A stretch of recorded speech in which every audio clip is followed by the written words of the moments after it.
give Coach Sampson and his staff and his team a ton of credit. That was a good old-fashioned tail whipping. There's a reason they are who they are, and it starts with their level of physicality and their ability to do simple things at an incredibly high rate of physicality and attention to detail, and they can repeat those things over and over and over again. And so give them a lot of credit. I didn't think we played very well. I didn't think we had a great start, but they had a lot to do with that. And, I liked how we stayed together as a group. But, again, I didn't think our fight and our toughness and our defensive execution on top of – you can't do both. You can't, miss some open threes, miss some bunnies, miss free throws, and then, not defend at a high enough level to kind of keep yourself in the game. So give them a lot of credit. Thought they were great tonight. And with that, I can open up questions.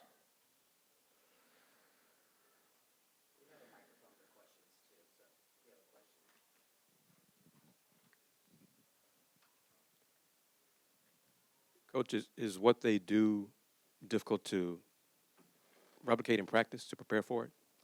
Yeah. I mean, again, you can walk through, their monster double of the post and the aggression that they have in their ball screen coverage defensively, but it's hard to simulate. It's hard to simulate Tugler's length and activity and the physicality with which they do it with. And they do a great job rotating. Their closeouts are very disciplined. Very rarely do they take shot fakes. And there's just a consistency, again, and a repetitive nature of their ability to rotate, close out, guard the ball, keep the ball out of the paint, and not let you get the ball close to the basket. And we were able to make a couple, make enough three-point shots there at the end of the first half early. Second half to at least cut it to 12 or 13, but our inability to finish the ball close to the basket, and they have a lot to do with that. Anything else? That start was 25-5. How do they limit the shots you guys have been getting and normally getting?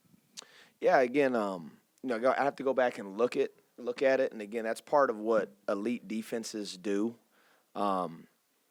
They make it so hard on you to get quality looks. Then when you do get a couple quality looks, you feel the squeeze and you don't get them to go down. And so I thought during that stretch, we actually were able to turn the corner a couple times and short arm some layups around the basket. You go to the foul line, you miss 2 free throws, and then even Honor had a couple fairly clean looks, in that stretch. And it's, it was 33-18 at the half. If you, make 1 3, make those 2 free throws and make a layup, now it's 33-24, 33-25, and it feels a little different.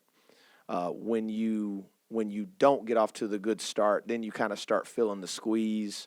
And again, that's what elite defenses do to you, and again, when you do get an open look, you're kind of almost surprised or you rush it a little bit and you miss it. So, again, you got to give them a lot of credit, their physicality, the intensity, and then, on our end, when you do have a couple of plays to make early to kind of like settle the game and settle everybody into it, you got to make those plays, and we didn't make them. LaRon Perone, Coug Radio. Coach, Milos had 17 points today and 5 3-pointers. What was the game plan going in today for the guards, and what did you see from Milos tonight? Yeah, I thought, they're again, there's a reason, why they are who they are, and those, 3 guards are all very elite players, and they're a handful to keep out of the paint, and then, you have to kind of, you want to show gray jerseys. We were in gray tonight, so you want them to see bodies, but I didn't think we got out quick enough. And then to Milos's credit, he made a couple difficult ones, got a couple easy ones to go in early, and then he made the one where he shot faked and sidestepped it and made a couple late shot clock plays. And, that's what you would expect from a from a senior guard that's, played in the national championship game. And, I thought at times we did a good job of getting them contested and keeping the ball out of the paint. And then there were a couple that were just a little too easy. Then when a great player sees a couple go in, then they start making the difficult ones. Any other questions?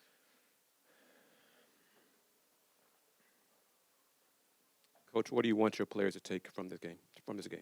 Yeah, I thought, again, I thought our togetherness was good.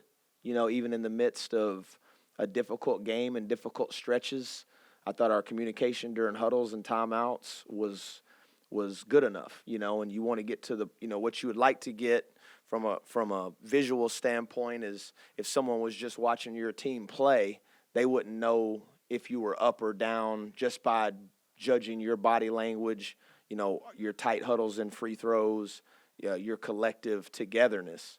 I thought that was good enough. Like I said, I just didn't think the 5 guys that were actually in the game, I didn't think our fight and our execution and even maybe a little bit of, belief, which starts with myself, that